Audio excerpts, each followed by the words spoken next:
So back in February, it is now August, I read, or I attempted to read, Vladimir by Julia May Jonas. I ended up DNFing this. I got to the end of chapter 7, so I read 90 pages.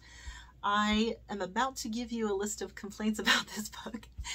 So I couldn't find anybody else who had read it, so I couldn't even gather up some other opinions about this book that were different than mine. So I can't tell you why somebody would like this book. I couldn't find really anything redeeming about it.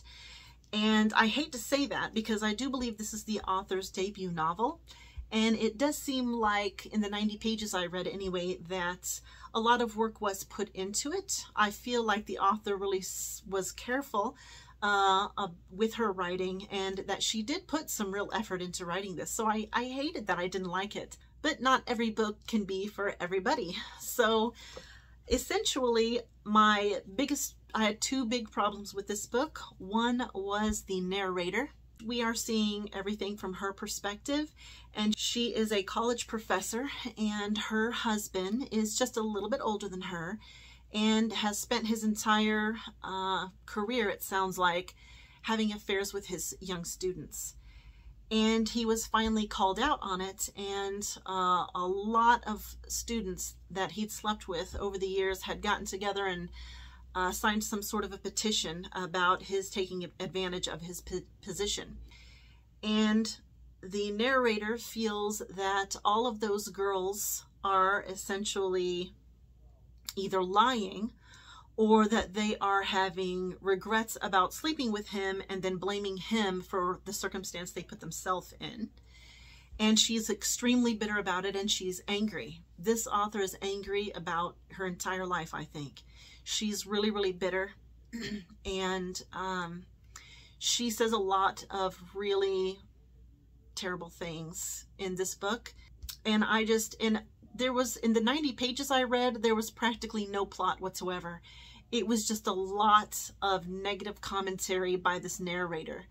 And I just ran out of patience for it. I would have been interested to see what the story was going to end up being, but I just couldn't take this bitter, mean narrator.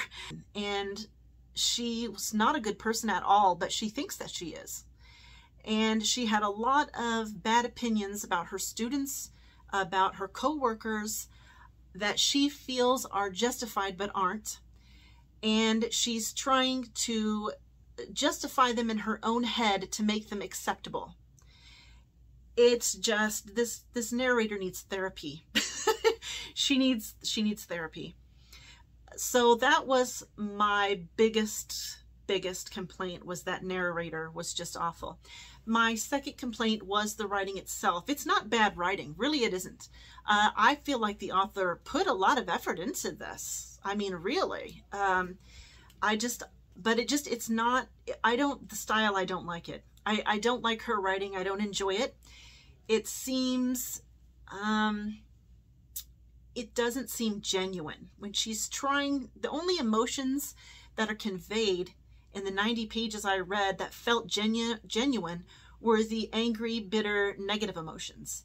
Anything that the author tried to make sound beautiful or profound or peaceful or any kind of positive felt ingenuine and forced and weird. She just chooses a lot of very strange ways to say things that I didn't find appealing. Somebody else may find that appealing. I don't really know.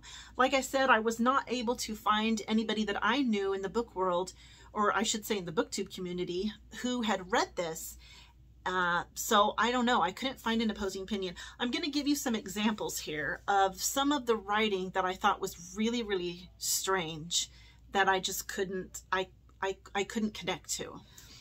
Although I had seen and heard Vladimir speaking during the master class, the candidates' luncheon, and the faculty retreat, I had not had the chance to say more than a few words directly to him until the fall semester. When I first met him in the spring after he'd been hired as a full-time junior professor, I was coming late to and leaving early from all full faculty events to avoid having to talk with any of my colleagues. Even sitting 3 chairs away from Florence was almost too much for me to bear. Lightning bolts of anger shot from my vagina to my extremities. I've always felt the origin of anger in my vagina and am surprised it's not mentioned more in literature. What?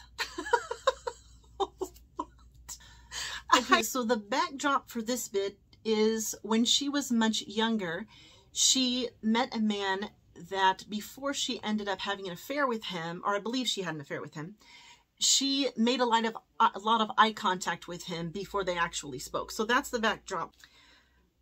As he spent more and more time in my office, I became addicted to the eye contact and would try to blink as slowly as possible when we were speaking so that I could get a sense of leaving and coming back to that warm bath of his ocular attention. What? But this is what I mean.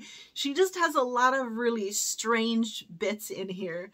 And it could just be me. It could, I mean, it probably is. It's probably just my own personal taste. But I'm just not her. It's just like she's doing this pseudo-poetic thing in her prose. And it doesn't feel like the sentences she's putting together are appropriate for the emotion she's trying to convey, if that makes sense. So I would absolutely love to have an opposite perspective on this book. Leave your point of view in the comments for me, because really I'm generally interested in hearing what somebody who liked this has to say.